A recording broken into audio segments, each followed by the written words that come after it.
What's up, guys? It's your boys Wookie back out with some more of the Chris Watts murder case information and so forth. And with you guys watching the autopsy explained a little bit more in depth, a little bit more visual for those people that don't know medical terms like myself. You guys definitely were appreciative of that, and you guys definitely have asked for the Shanann one as well. We're going to watch Michelle's After Dark video of the explaining the Watts family autopsy of Shanann. This one, I want to find out exactly why he separated the girls, why Shanann was buried, why the girls were put in oil tanks.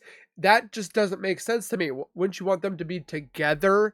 Um, it doesn't make sense to me of why he separated them, why he put those beautiful girls in oil tanks and so forth like that. So hopefully eventually we'll get to see that as well. But the discrepancy up in the air is with the toxicology results, that people thought that Shanann was either drugged with like sleeping medication, or she was chloroformed and she didn't see this coming and so forth because there's no defensive wounds. That's everybody's like want to know, which we're going to be taking a look at that, because with the other video that we watched, we found out the girls, luckily, thank the Lord, were not drugged in any sort of way to be sedated and so forth. But Shanann is a different one that everybody's been asking about. So before we go any further, if you guys could do me a solid favor, is subscribe to the YouTube channel for all the content we have here on the channel of Channels of Wookie, myself. I can't thank you guys enough for the love and support that you guys have been showing on this channel. We are still booming by the numbers. We're trying to get to 50,000 subscribers so I can give one of you guys at home a Meta Quest 3 virtual reality headset for free. Anybody can use it. It's super fun to use. You can use it for games, videos, music, how to learn certain things. It's fantastic, and you guys need to get one. So when we get to 50K, we're going to give one away. When we get to 100K, we're going to give away 2 more of those bad boys. So, and then make sure you guys go over to Michelle After Dark. She's the one that I'm watching this reaction to. So again, I want to make that very clear that I'm doing this video for education purposes. This is not to be disrespectful in any way towards Shanann, Bella, Cece, or baby Nico. We're doing this because I myself and thousands of other people don't think this case is completely done, because there's somebody out on the loose that was involved, and we want to get complete justice. So please take that in consideration. But with that being said, let's get in the video and see what we can find out more with Shanann's autopsy report. Hey guys, it's Michelle here. I hope you're doing well. This is a requested video. I know this topic is very difficult. A lot of people will just switch off because they don't want to think about the autopsies. I do want to let you guys know as well, if you guys have a are squeamish, you guys can't deal with autopsy hearing and so forth, I suggest you not watch this video. I don't want to cause any problems or discomfort for anybody, so this is my disclaimer. If you can't deal with this kind of stuff, please don't watch the video. Just keep yourself safe and worry free of this information. But if you guys want to, again, this is why this is here, for those that want to know more about the toxicology, the information about the autopsy with Shanann herself. So let's continue. Of Shanann and the girls. I mentioned the autopsies in a recent video, and someone requested that I go through the explanation of what the autopsies mean. So I'm going to do it. I'm going to do it across 2 videos. So in this video, this is Shanann's autopsy. And then in the next video, I'll do Bella and Cece. An autopsy, which we've already watched. Absolutely vital in any criminal investigation, because if a prosecution is trying to prove that a homicide has taken place, they've got to prove that the person didn't die of natural causes or any other cause. So if anybody watched the recent Derek Chauvin trial, you know, the defense made a big thing about George Floyd's heart disease, for example, and drug use, and really kind of use that to try to sway the jury. So doing an autopsy as soon as possible after death or is after important. discovery is really, really important. In this case, The autopsies all took place on the 17th of August. So the bodies were recovered from survey on the 16th of August. 4 days later. And the autopsies took place just a day after. So the first page of Shanann's autopsy, so this is the toxicology report. What we've got is positive findings, and then on the next page there's a list of all the drugs and the substances that were tested. So she does have a positive ethanol result, which is alcohol, as taken by spleen blood. That is quite a high ethanol count. In a living person, anything under 50 milligrams per deciliter, you're looking at mild intoxication. Somebody with a blood alcohol of 50. Maybe she had a drink of wine. Probably. But she's pregnant. She can't. Okay to drive. Obviously, depending on the laws in your own country. 128 is moderate intoxication. So that would be in life. That would be somebody who would be impaired in driving. They would be coherent. They wouldn't be completely paralytic drunk. But it would be a significant amount of alcohol. But blood alcohol in the living can be deceptive, actually. The women, because they've got a smaller frame, smaller muscle structures, tend to have a higher blood alcohol count than men, having drunk, the same amount of alcohol. Also, if you haven't eaten for a while, so maybe she didn't eat, then your blood alcohol will rise very quickly. But after death, this kind of reading can be really deceptive, because where a body has started to decompose, as Shanann's did, as we'll see shortly, just the normal kind of sugars in the blood and in the body, combined with microbes like fungi and some bacteria, can produce ethanol. Okay. Blood alcohol, in this case, doesn't necessarily mean that she was intoxicated. Well, she couldn't have. She was pregnant. At the time of her death.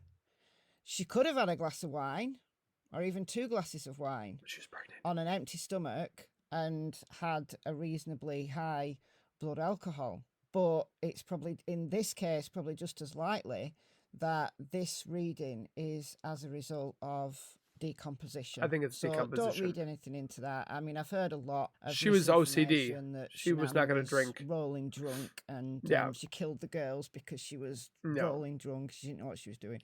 That's ridiculous. Yeah, that's ridiculous. There's no evidence for that at all. Yeah. So she was tested for a whole range of drugs, amphetamines and other things, loads of them actually, and they were all negative because they're not in the positive findings column. So that just goes to prove that for anybody that states that she was drugged, that she had any chemicals that made her sleepy or made her incoherent, that is put to rest right here. This shows that she had nothing in her system whatsoever, so that's ruled out.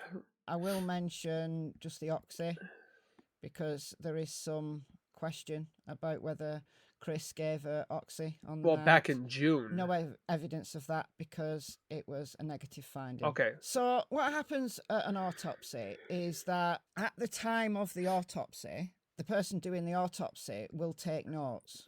So they'll take notes of everything that they can see on the external of the body. So they'll take weights, measurements, look for bruising, look for... I did want to note too as well, and which you guys are probably wondering why there's the boxes around her hands. They put bags around her hands so that when they clip the fingernails and stuff like that, her hands could be tested for bruising, for scratches, for DNA, for all that stuff when it came to the homicides and stuff that occurred. So that's why you see that. What interests me as well, that she had blue underwear on, she had her top on, she had her bra on, but why didn't she wear pants? He stated that she went to bed, but a lot of people like myself included, women don't go to bed with their bra on. They might fall asleep by accident with it on, but they're going to take it off to be relaxed, to be comfortable. So with him stating that she went to bed after they had done the deed, which I don't think that they did anything. I think she was taken out and so forth. But I want to know why she doesn't have any pants on. She had underwear on, but she didn't have any pants on. So is she in the middle of something, like taking her pants off, and that's where they striked? That's just my partake. What do you guys think? I just want to know what your guys' theories or opinions are on that as well. For abrasions, look for the coloration of the skin, and just really document it all. So these are the pathologist's handwritten notes. I'm glad it's all typed up because I can read some of this, but not all of it. So we're going to go through the typed up notes, which are done obviously afterwards. The forensic pathologist who undertook all three autopsies was someone called Michael A. Just think what he Burson, had who seen. was both an MD and a PhD. So he's a double doctor. All right. So she was actually pronounced dead when she was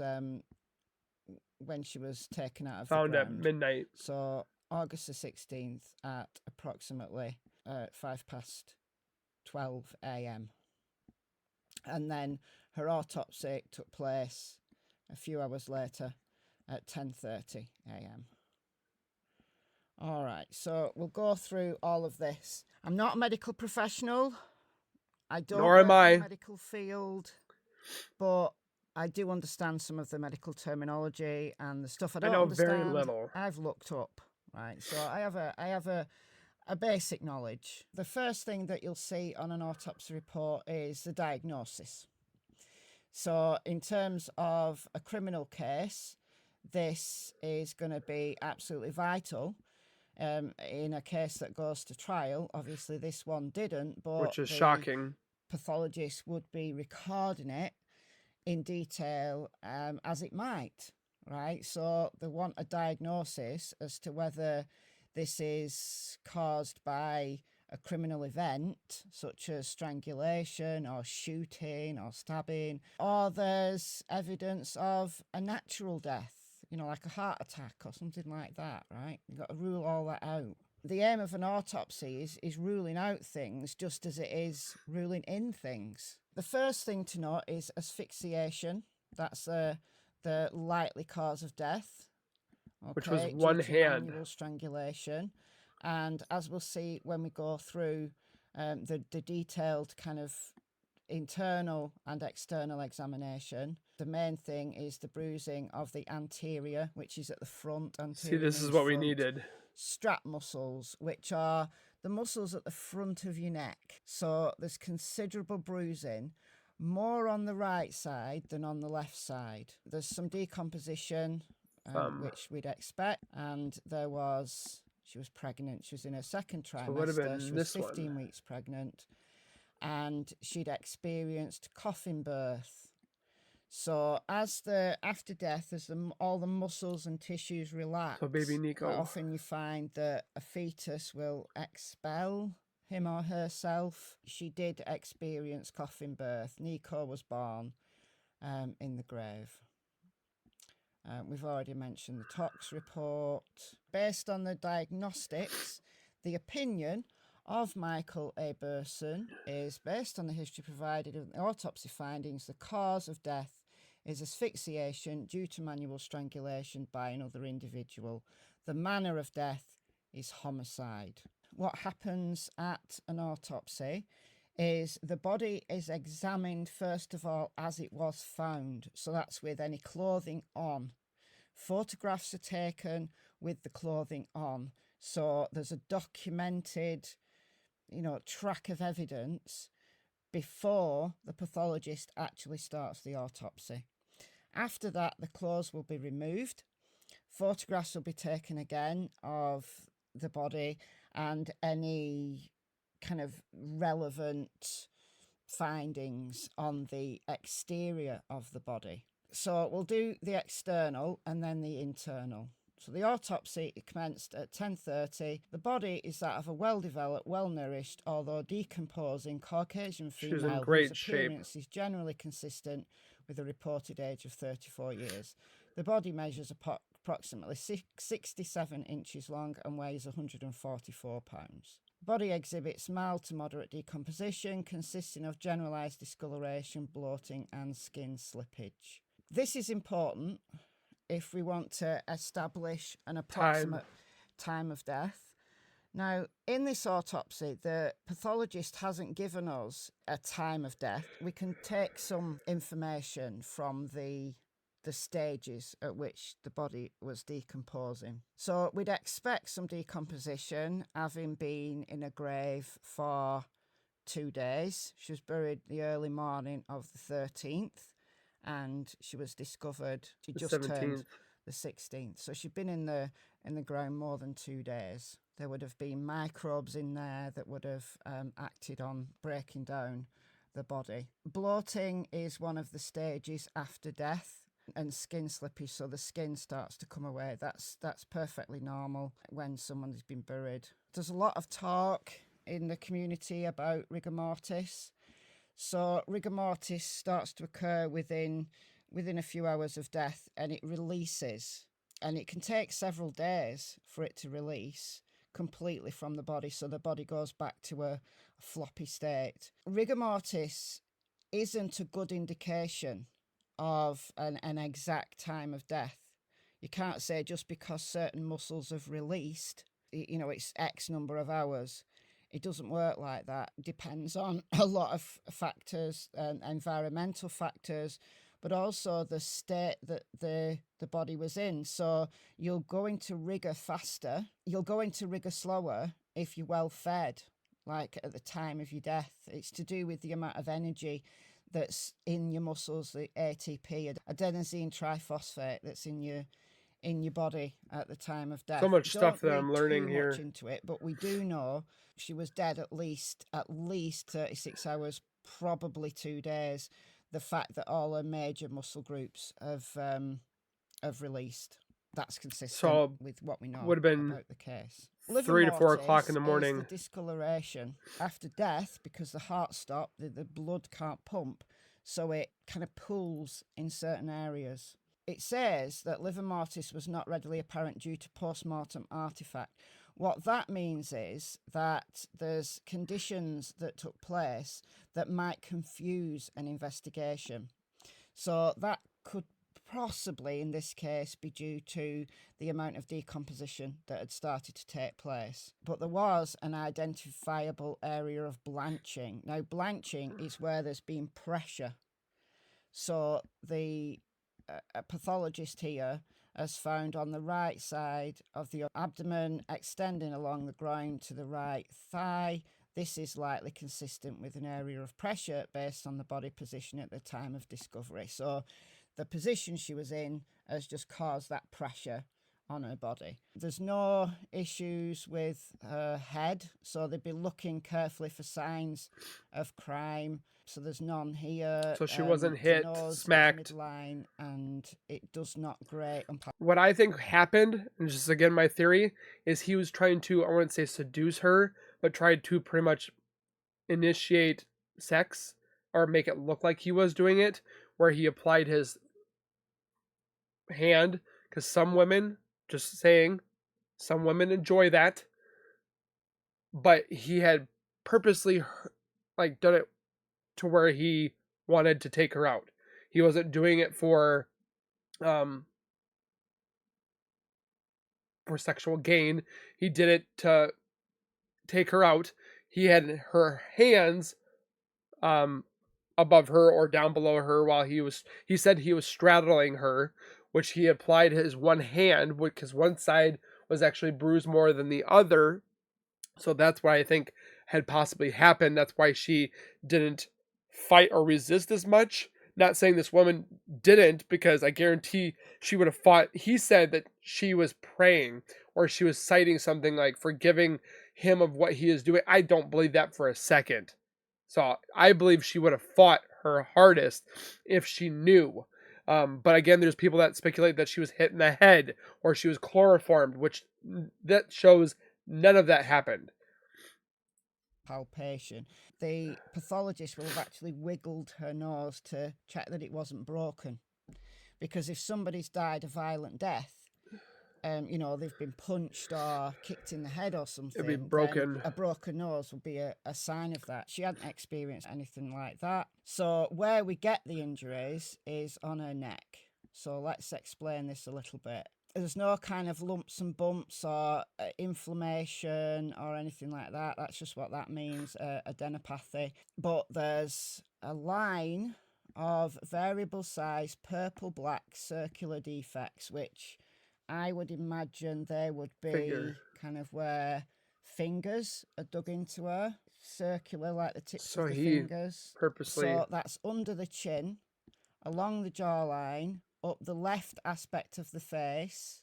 So if you can think of somebody maybe gripping you under the chin Like this. and along the left side of your face. Now remember, she had bruising to her right side of her muscles in her neck. I think she would have been lying on her left side with a hand gripping her on the left but pressing like down this.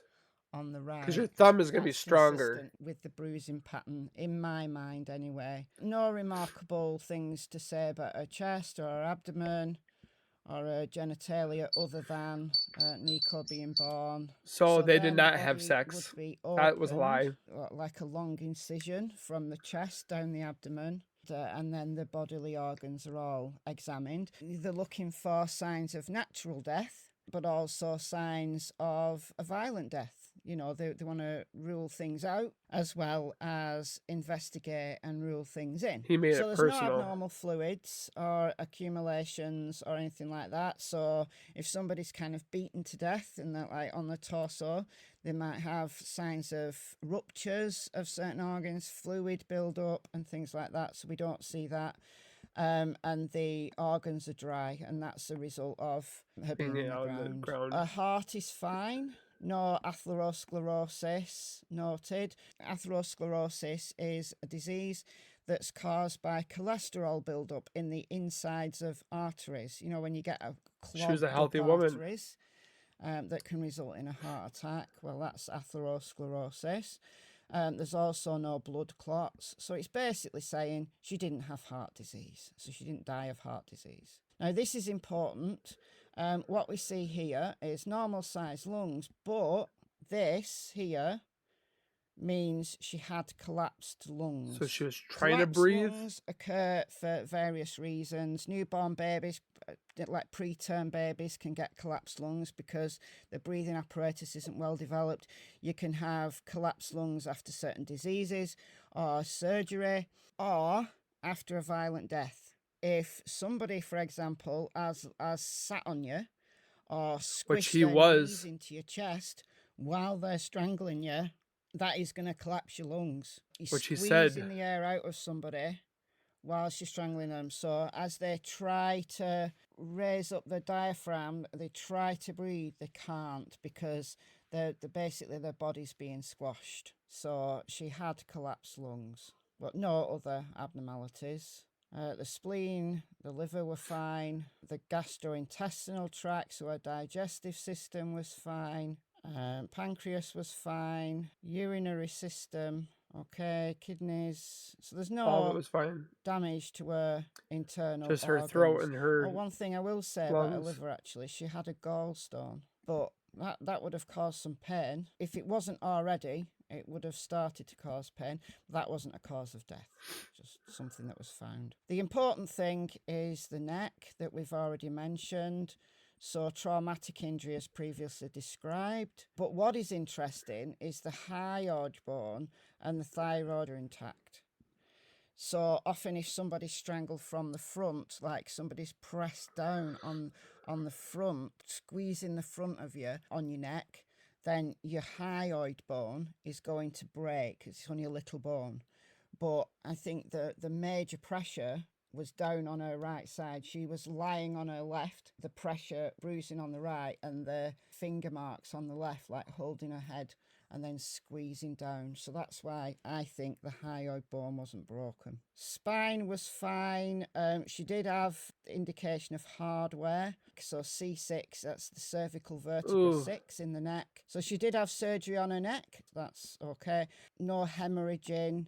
no blood loss to the brain, no swelling in the brain. So she wasn't hit. So basically, she wasn't Thankfully beaten for to that, death. but Consistent with asphyxiation by manual strangulation, which is exactly as Chris described. So that is the autopsy of Shanann. Hopefully that's kind of helped you, if you've got to the end of this, you know, it's helped you kind of put some context to maybe some of the misinformation that's out there about Shanann being drunk, or about Chris didn't really do it, or whatever is said, right? And it's just giving you some information and just explained the autopsy report. Let me know what you think. If there's overwhelming dismay that I'm doing this, and an overwhelming clamours to please don't do Bella and Cece, then I won't, but I am planning to. So unless there's a large outcry of people saying no, then I will do it. It won't be my next video. I'll leave a space between them, but I will come back to that. Hope you're doing well. I've been Michelle, and I'll speak to you in the next video.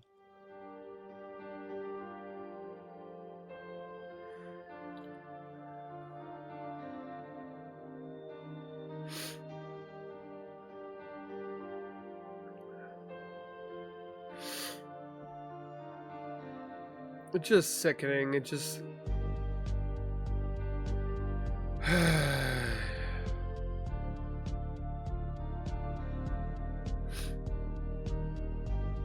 and they think he's gonna get out.